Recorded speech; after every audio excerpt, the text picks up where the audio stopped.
Welcome to The Explainer.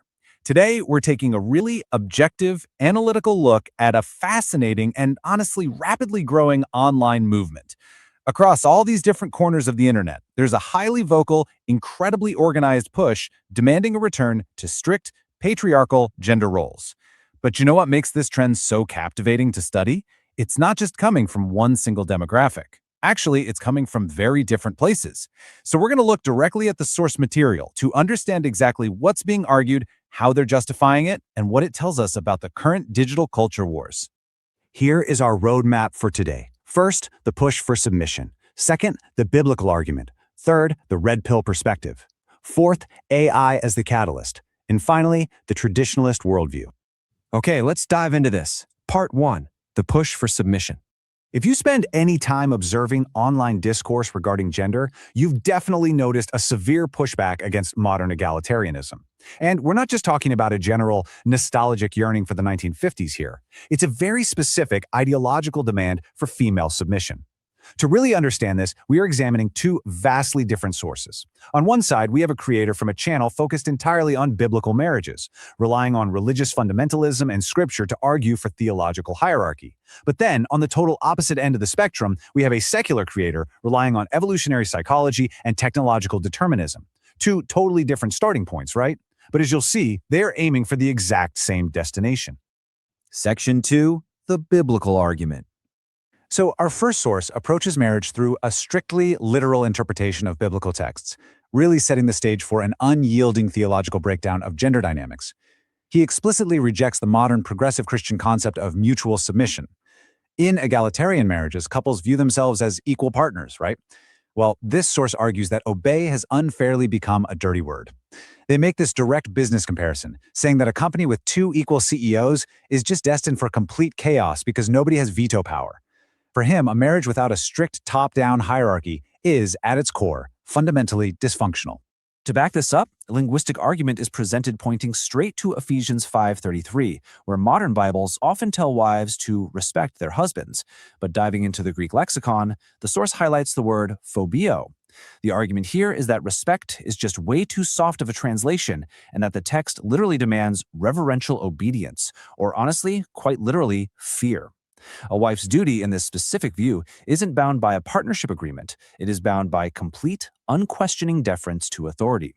And this brilliantly illustrates the rigid, unchangeable hierarchy the source outlines based on 1 Corinthians 11. Elohim at the very top, then Christ, then man, and finally, woman at the bottom. A wife's obedience to her husband is equated directly to Christ's obedience to God.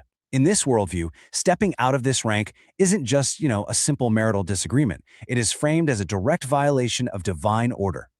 And the source absolutely doesn't hold back on the specifics. They reference Genesis to claim women are naturally more easily deceived. Then, looking at 1 Peter 3, the argument goes even further, insisting that wives must obey even a completely disobedient husband. The word inferior is explicitly used to describe a woman's rank in this structure. And, perhaps most notably, they argue that a woman cannot even use her pastor's teachings to override her husband's instructions. The husband is positioned as the absolute ultimate earthly authority in the home, no exceptions.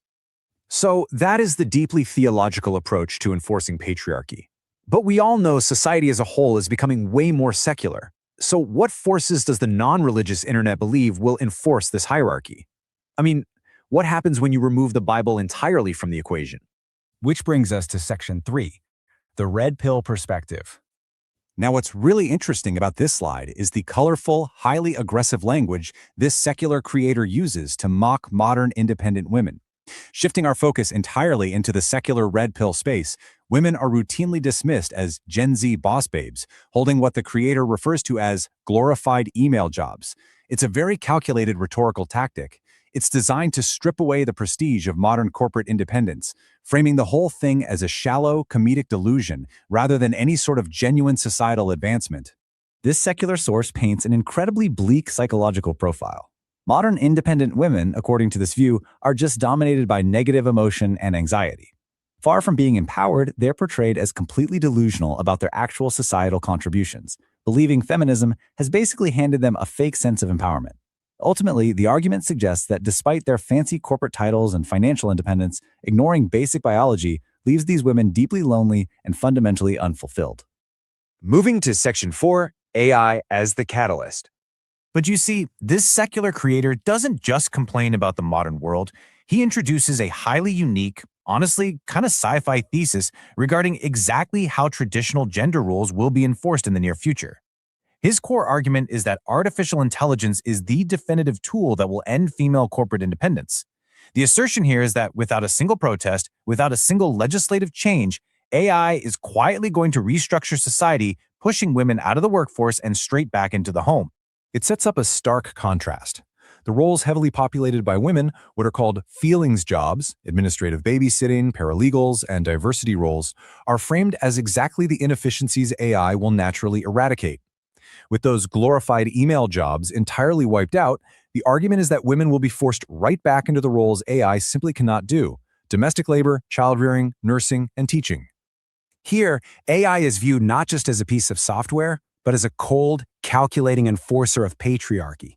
The creator states that AI doesn't debate feminism, it doesn't hurl insults, it simply calculates market value without human emotion, without accounting for maternity leave, and without any complaints.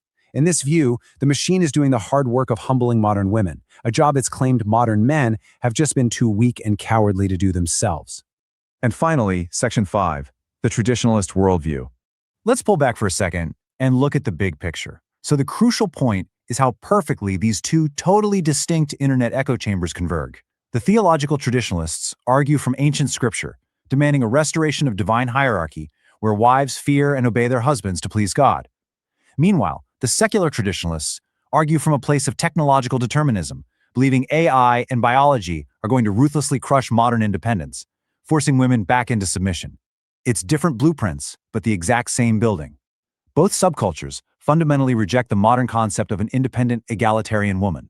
Which leaves us with a pretty vital question to consider. As these digital subcultures increasingly merge ancient theological interpretations with futuristic technological predictions to validate traditional gender roles, how will this unified push reshape the future of equality?